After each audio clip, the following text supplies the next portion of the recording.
Look at Chris urinating on my country. Terrible.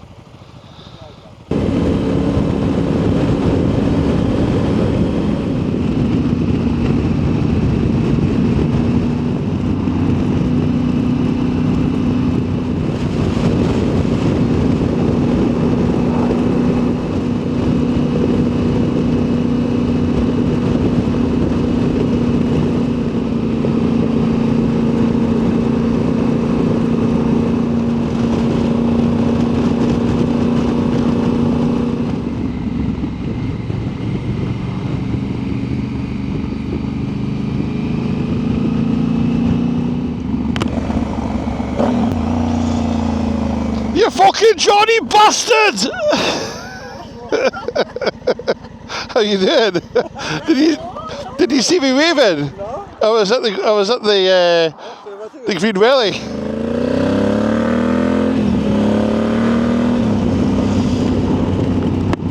That was good. I seen Richie and Jude. They're on a car rally.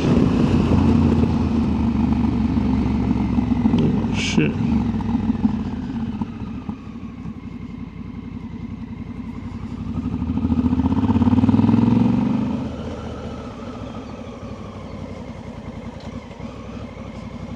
I just nipped into the Clocaig pub because they kindly donated us a voucher, so I think it's a £25 voucher, I think.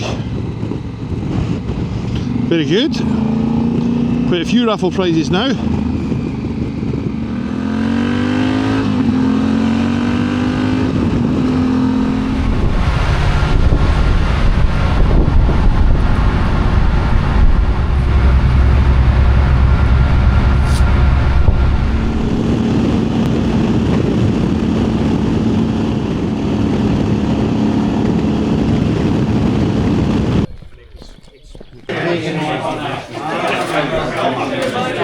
Smile. I know the food because it's amazing. Yourself. Did you get it from McDonald's? You can fuck off. What a joke. Smile. Right. Good evening and welcome to the fucking Wildcat 25. Here we go again. Here we go. See how many fucking puke in the back alley this week. Right.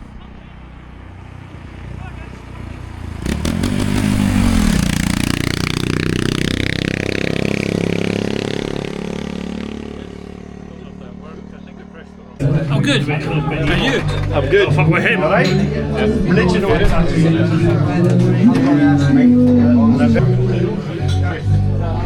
Fucking hell, Sharp. Smiling for a video of a charity.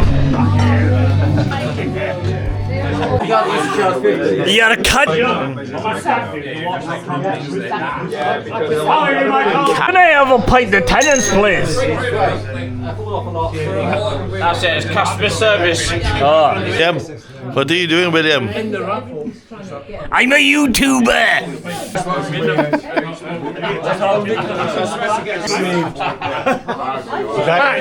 I would have bought you all a drink, but Look at that cloud.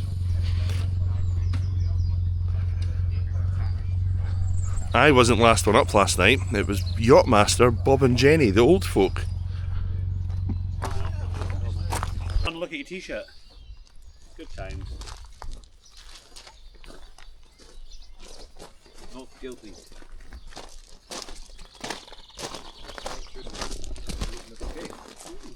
Looking at that, you wouldn't say latency, okay? Be fine. Be fine. Be fine. Right,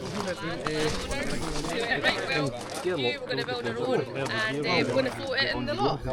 So they had it made in Glasgow and floated out of iron. that was fine.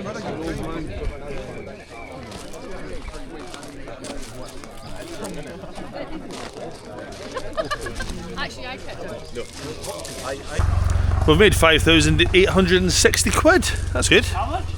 Mike, you're a wee prick. That was the deadly device last night at 3 o'clock in the morning. That was the deadly device last night at 3 o'clock in the morning. But now, we're finished. We've raised £6 grand, so that's pretty good. Now just having a slash. Tim's getting bevied. Tim's getting bevied. That's Davey wants to go home. It's home time. Right.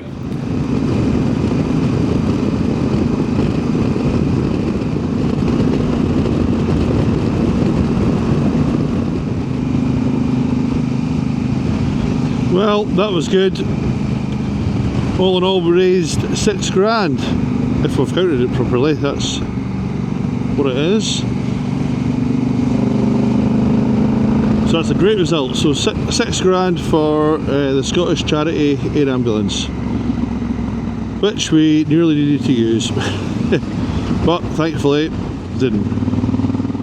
We are in Perth, or just coming into Perth. Tim and I are heading to Scotland's charity air ambulance base, which is in Perth Airport. We're going to do the big check presentation thing. So the rally was back in April. It's bloody June now, so sorry it's taken so long to get the big check done. But we've had stuff on, been busy. Had the small bore and all sorts of other stuff. Coming into Scone. For the Americans out there, you'll think it's probably called biscuit, because you guys don't know what a scone and a biscuit are. Galoots. Here we are. Let's see if I can remember where to go. Oh, straight in front of us, perfect.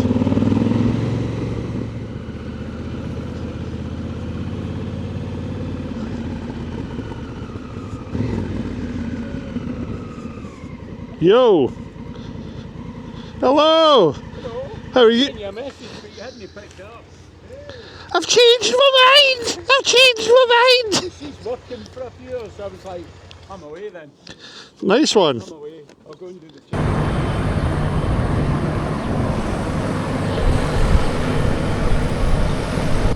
So we're here at Scotland's Charity Air Ambulance to do the big check thing.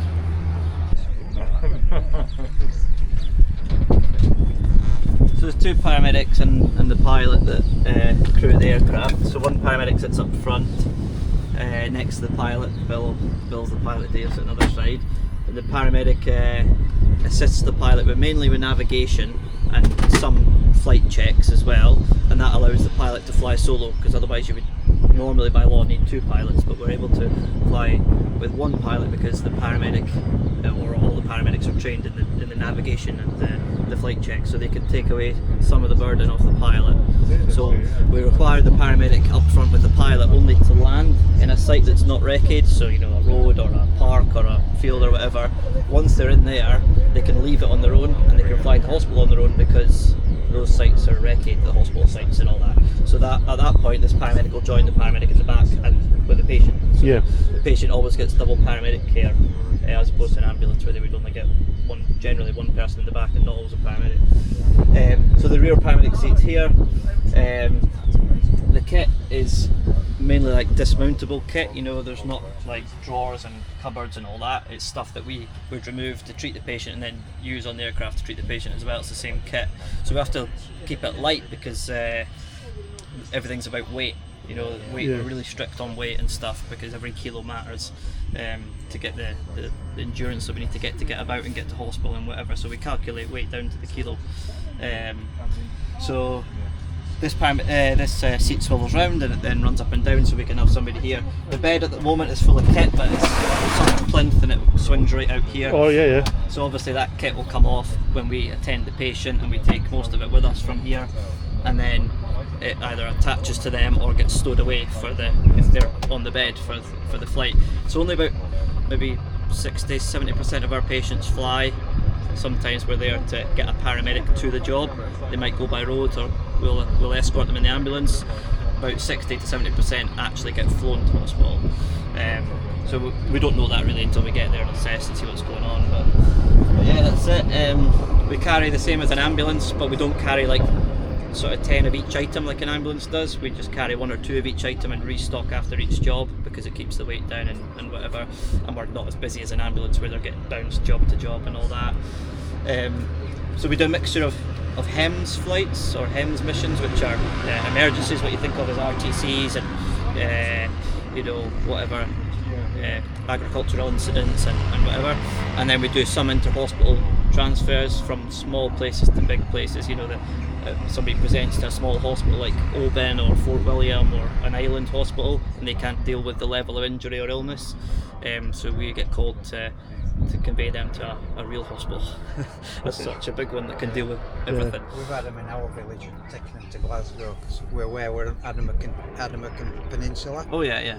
Was it Strontian, the drop? I know it. Coming Yeah. there quite a bit. Yeah, so there was a job yesterday near there. I can't think exactly where, but there was a job there yesterday. But the Glasgow Air Ambulance went to that. So you've got 2 charity air ambulances, which is Perth and Aberdeen, which obviously you know because you're raising money for SCAA and all that. And then you've got 2 NHS funded air ambulances, Glasgow and Inverness. The paramedics are the same. We come from the Scottish Ambulance Service. We just get hooked either the charity or the ambulance service's own ones. It makes no difference. So you know, next week I could take a shift on the NHS one. But so the charity's purpose really to simplify it to its simplest is to bring together the Scottish Ambulance Service paramedics and Babcock with the helicopter and all the ways of working it and flying it. So that's what the charity does really, is bring together those 2 agencies.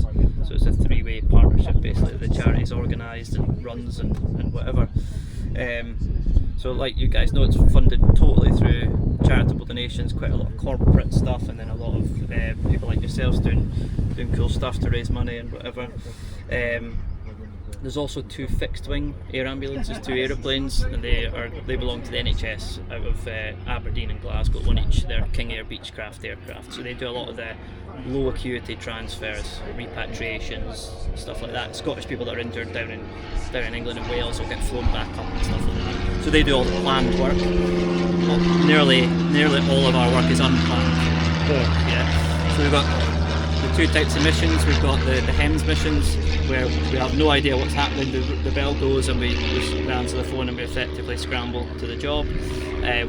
We navigate on the way to those jobs. We don't do any flight planning or anything. We do it as we go. So we're flying under conditions which are emergency conditions, which gives us an exemption for flight plans and an exemption to fly down to 300 feet and in lower visibility and low cloud, which other planes and aircraft can't fly in. When we're on the transfers, that comes under like corporate aviation, so we have to stick to the same rules as everybody else basically.